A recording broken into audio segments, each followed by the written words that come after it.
Cardboard വീട്ടിലുണ്ടോ? എന്നാൽ അത് വട്ടത്തിൽ വെട്ടിയെടുത്തിട്ട് ഓടി വായോ നമുക്കൊരു ക്രാഫ്റ്റ് ചെയ്യാം കേട്ടോ. കാർഡ്ബോർഡിന് പകരം ഞാനിവിടെ എടുത്തത് കേക്ക് ബോർഡാണ്. നിങ്ങളുടെ കയ്യിൽ കേക്ക് ബോർഡ് ഇല്ലാന്നുണ്ടെങ്കിൽ കാർഡ്ബോർഡ് 2 പീസ് ഒരുമിച്ച് ഒട്ടിച്ചു കൊടുത്തു കഴിഞ്ഞാൽ നല്ല കട്ടിയിൽ ഇതേപോലെ കിട്ടും. അത് കഴിഞ്ഞിട്ട് നമുക്ക് വേണ്ടത് ഇതേപോലത്തെ നൂലാണ്. ത്രെഡ് എടുക്കുമ്പോൾ നിങ്ങൾ ക്രാഫ്റ്റിന് ഉപയോഗിക്കുന്ന ഇതേപോലത്തെ ത്രെഡ് തന്നെ വേണമെന്നൊരു നിർബന്ധമില്ല. നമ്മുടെ ഈ കയറൊക്കെ ഉണ്ടല്ലോ, ബ്രൗൺ കളർ, അതാണെങ്കിലും ഉപയോഗിക്കാം. എന്താണെങ്കിലും നിങ്ങളുടെ ഭംഗിക്ക് അനുസരിച്ച് നിങ്ങൾക്ക് ചെയ്തെടുക്കാവുന്നതാണ് കേട്ടോ. പിന്നെ ഗം ഉപയോഗിക്കുമ്പോൾ ഞാനിവിടെ കാണിച്ച പോലെ ഫെവി ബോണ്ട് തന്നെ ഉപയോഗിക്കുന്നതായിരിക്കും കുറച്ചും കൂടി നല്ലത്. കാരണം അത് നല്ല രീതിയിൽ സ്റ്റിക്ക് ആവുന്നുണ്ടായിരുന്നു. ഒട്ടിച്ചു കൊടുക്കുമ്പോഴേക്കും അത് സ്റ്റിക്കാവും. അത് പിന്നെ കല്ലായാലും മണ്ണായാലും ആ നല്ല പോലെ സ്റ്റിക്ക് ആവുന്നുണ്ട്. ഇതേപോലെ അക്വേറിയത്തിലിരുന്ന കല്ലാണ് കേട്ടോ ഞാൻ ഉപയോഗിച്ചത്.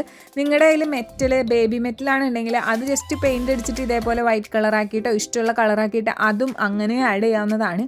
പിന്നെ 4 ഹോളിൽ കൂടെ ഓരോ നൂല് വെച്ച് ടൈ ചെയ്ത് കൊടുത്താൽ ഇതേപോലെ ഹാങ് ചെയ്തിട്ട് കിടിലനാണ്. ഇനി നിങ്ങൾക്ക് ഹാങ് ചെയ്തിട്ടുണ്ടെങ്കിൽ വെറുതെ ഇതേപോലെ ടേബിളിൽ അറേഞ്ച് ചെയ്താലും അതും ഭംഗിയാണ്.